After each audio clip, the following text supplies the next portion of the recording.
어제에 이어서 구원의 시작도 결과도 다 하나님이 하셨다. 그래서 내 구원은 확실하다는 제목으로 두 번째 말씀을 전하겠습니다. 9절은 구원의 결과를 말합니다. 영혼의 구원을 받음이라. 10절은 그 구원을 하나님이 시작하셨다. 은혜다를 말합니다. 이 구원에 대하여는 너희에게 임할 은혜를, 곧 구원의 시작도 결과도 다 하나님이 하십니다. 중간에 사람의 행위, 공로, 선행, 양심 이런 게 들어갈 수가 없어요. 너희가 그 은혜를 인하여 믿음으로 말미암아 구원을 얻었나니 이것이 너희에게서 난 것이 아니요 하나님의 선물이라. 다 하나님이 하셨다는 거죠. 그래서 확실한 겁니다. 내가 뭘 해서 이뤘다면 불안정할 수 있죠. 그러나 전능하신 하나님이 하신 일이라 내 구원은 확실합니다. 여러분 믿습니까? 지난주에 본문의 구원이 죄사함과 영혼 구원의 뜻이지만 육체의 질병, 귀신 들림으로 대표되는 일상사 이 땅의 문제를 해결해 주실 때도 같은 구원이란 단어가 쓰인다를 강조했습니다. 예수님이 여러 병자를 향해서 내가 구원받았다, 내 믿음이 너를 구원하였다 말씀하십니다. 영혼 구원과 같은 헬라어입니다. 곧 이 땅의 문제는 해결 안 해줄게, 죽은 뒤에 천국 가는 구원만 해주는 거야, 그렇게 안 하시고 이 땅의 질병으로 대표되는 땅의 문제도 해결해 주십니다. 그걸 구원으로도 사용을 합니다. 예수님이 질병을 고쳐주시는 차원에서도 시작도 예수님이 하시고 결과도 예수님이 다 하시는 이야기가 있습니다. 전적인 예수님의 은혜의 사건입니다. 38년 된 병자 이야기입니다. 예루살렘은 강이 없는 도시입니다. 그래서 연못이 중요합니다. 실로암 연못, 베데스다 연못이 예루살렘의 연못으로 나옵니다.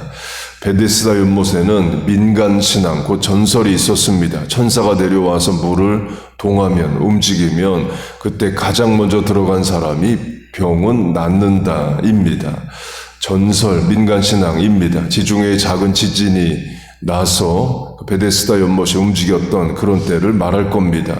정말 천사가 내려와서 하면 다 나야지 한 명만 선착순으로 낫는다, 경쟁시킨다는 게 말이 안 되죠. 곧 성경적 근거가 없는 민간신앙입니다.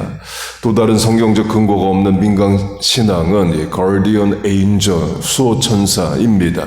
천주교는 지금도 그렇게 믿고 가르칩니다. 사람이 태어나면 하나님이 개인 수호 보호 천사 하나씩을 붙여준다. 천사 이름까지도 천주교는 알려줍니다. 그러나 성경이 말하는 천사 개인의 이름은 가브리엘, 미가엘 딱 둘입니다. 그룹과 스랍은 이제 개인의 천사 이름이 아닌 천사의 종류의 이름입니다. 헤롯 왕이 야고보를 칼로 죽입니다. 베드로도 죽이고자 감옥에 넣어요. 하나님이 천사를 보내서 베드로를 감옥에서 빼주십니다. 베드로가 자기를 위해 기도하는 마가 요한의 집으로 갑니다. 로데라는 아이가 베드로를 알아봅니다. 그러면 문을 열어줘야 되는데 너무 기쁜 나머지 문은 안 열어주고 베드로 밖에 놔두고 기도하는 자들에게 가서 베드로가 살아 돌아왔다 말합니다. 그러자 기도하는 사람들이 너 미쳤구나 이렇게 말을 하면서 베드로의 수호 천사다, 천사의 모습이 베드로의 모습이다 이런 말을 합니다. 그의 천사라가 그걸 말해요. 그 수호천사가 있는데 수호천사가 사람의 모양으로 가시화될 때에는 그 사람 모습으로 나타난다 이렇게 믿었다는 거죠. 그러니까 천사가 나타났는데 베드로 모습인데 내가 진짜 베드로인 줄 알았구나, 너 미쳤니? 이렇게 말을 하는 것과 같습니다. 우리 개신교는 수호천사를 인정하지 않습니다. 우리는 하나님의 직접 보호와 인도하심을 구하지 중간 단계인 천사에게 기도하거나 특정 천사를 내 수호천사로 의지하지 않습니다. 그렇게 베데스다에 천사가 병을 고쳐줄 수 있다를 믿고 많은 사람들이 모여듭니다. 요한복음이 많은 이란 형용사를 쓰면서 맹인, 병자, 다리 저는 자, 혈기 마른 자, 많은 병자를 말합니다. 그 중에 38년 된 병자가 나와요. 38년이란 세월이 말하듯이 긴 세월 고통 중에 있는 자입니다.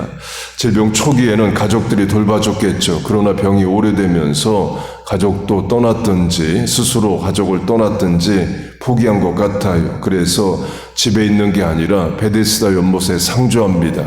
언제 물이 동할지 모르기 때문에 또 상주하는 거예요. 병자가 예수님을 찾은 게 아니라 예수님이 병자를 찾아가십니다. 그리고 고쳐주셔요. 일어나 걸어가라 하시고 병이 나았다 하십니다. 더 이상 베데스다 연못에 있지 않아도 됩니다. 가족이 있다고 하면 집에 돌아갈 수 있고 일을 다시 할 수도 있습니다. 그렇게 질병 치유라는 구원이 그 사람에게 임합니다. 강조점은 그 질병 치유라는 구원의 시작도 결과도 다 예수님이 하셨다입니다. 병자가 예수님을 찾은 게 아닙니다. 먼저 예수님이 찾아가시고 병 다 고쳐주셔요. 심지어 병자는 누가 고쳐줬는지 자체를 모릅니다. 그 사람으로 알지 그분이 예수님인 줄조차 몰라요. 고침을 받은 사람은 그가 누구인지 알지 못하니 어느 날 모르는 사람이 와서 내 병 고쳐주고 간 겁니다. 시작도 결과도 다 예수님이 하신 거죠. 우리의 구원도 그와 같습니다. 우리가 먼저 구원해달라고 예수님을 찾은 게 아닙니다. 우리가 태어나기도 전에 2000년 전에 예수님이 우리를 위하여 십자가 지고 죄 문제를 해결하십니다. 시작도 결과도 이미 다 해놓으시고 그 다음에 우리가 태어난 겁니다. 그 은혜를 찬송합니다. 성경으로 하면 로마서 5장 우리가 아직 연약할 때에 기약대로 그리스도께서 경건하지 않은 자를 위하여 죽으셨도다. 우리가 아직 죄인 되었을 때에 그리스도께서 우리를 위하여 죽으심으로 바꿔 말하면 우리가 인식도 못할 때에 하나님이 예수님을 보내 이미 죄 문제 해결해 놓으셨다입니다. 2000년 전 일이면 우리의 존재 이전이죠. 확대 적용하면 내가 다 인식도 못하는 하나님의 인도, 보호하심, 장애물 제거, 함정을 명쾌하신 그런 예도 많을 겁니다. 미리 다 시작과 결과를 다 알아서 하셨기 때문에 우리는 그게 위험이 있었었는지도 모르고 지나가는 때 많을 거죠. 또 우리가 무엇을 기도해야 되는지 자체를 모를 수 있다고 말합니다. 그때 성령이 탄식하시면서 이런 위험이 있는데 이런 능력을 구해야 되는데 아예 알지도 못하고 기도도 못하는 우리를 대신해서 성령이 중보하신다 말합니다. 그렇게 하나님이 해결하신 일이 얼마나 많을지 우리는 모릅니다. 누가 고쳐줬는지 38년 된 병자가 모르듯이 우리도 다 깨닫지 못하는 하나님의 인도와 보호하심 가운데 살고 있는 거예요. 그 하나님의 도우심을 찬송합니다. 마지막으로 어제 강조한 칭의와 성화입니다. 어제 복음은 기독교는 구원의 확신에 해당하는 칭의로 시작을 해서 성화의 과정을 거친다를 강조했습니다. 반면에 세상 종교는 개인의 노력, 선행, 공로로 해당하는 성화로 시작을 해서 칭의를 향해 구원의 확신을 향해 평생을 나갑니다. 불교, 힌두교, 이슬람 모두 죽은 뒤에 천국 갈지 지옥 갈지를 모릅니다. 그러니까 죽어봐야 아는 거예요. 결국 칭의는 평생 주어지지 않습니다. 그 세상 종교는 구원의 확신 자체가 없이 살아요. 그걸 38년 된 병자로 하면 예수님이 찾아가셔서 그 병자를 고쳐주십니다. 칭의와 같다. 구원의 확신, 질병의 문제 해결과 같다 할 수 있습니다. 오직 믿음으로만 얻는 구원의 의, 오직 예수님의 은혜로 얻은 질병치유입니다. 그 다음이 있습니다. 성화이에요. 예수님으로부터 질병치유를 받았으면 이제 남은 인생 말씀에 순종하고 하나님의 질서에 따라 살고 예수 잘 믿고 하며 살아야 합니다. 그리고 질병 때문에 하지 못했던 신앙적인 일을 해야 돼요. 그걸 병자는 합니다. 성전에 들어가 있다가 그걸 말합니다. 예수님으로부터 질병치유를 받고 그 다음 장면이 뭐냐? 성전에서 예수님을 만난 일입니다. 그 말은 병자가 병고침을 받고 하나님 앞에 나와 있다는 거죠. 그동안 질병 때문에 하지 못했던 하고 싶었던 일, 성전에 가서 예배하고 찬송하고 제사 드리는 이 일을 하고 싶었다입니다. 그때 그 사람의 마음의 소원이 하나님을 찾는 거예요. 그러니까 질병 치유 다음 장면에 성전에 들어가 있는 거죠. 또 그런 마음이 있으니까 예수님도 고쳐주신 겁니다. 만약 그 사람이 질병 치유에만 목적이 있고 하나님에 대한 소망이 전혀 없다면 질병 치유 다음 장면이 성전이 아닐 수 있습니다. 그리고도 예수님이 안 고쳐주실 수도 있죠. 이 사람이 고쳐달라고 예수님을 찾아온 것도 아니기 때문입니다. 하나님에 대한 소망이 있으니까 성전을 사모하니까 예수님이 먼저 가서 고쳐주셨다 봅니다. 강조점은 그렇게 칭의로 대표되는 질병 치유를 받았으면 성화로 대표되는 남은 인생 말씀에 따라 잘 살아드리는 것이 요구된다 이에요. 예수님도 그 사람을 성전에서 만나서 성화에 해당하는 말씀을 해주십니다. 예수께서 성전에서 그 사람을 만나 이르시되 보라 내가 나았으니 더 심한 것이 생기지 않게 다시는 죄를 범하지 말라. 성화에 대한 말씀이죠. 죄 짓지 말고 하나님 앞에 바르게 살아가라 입니다.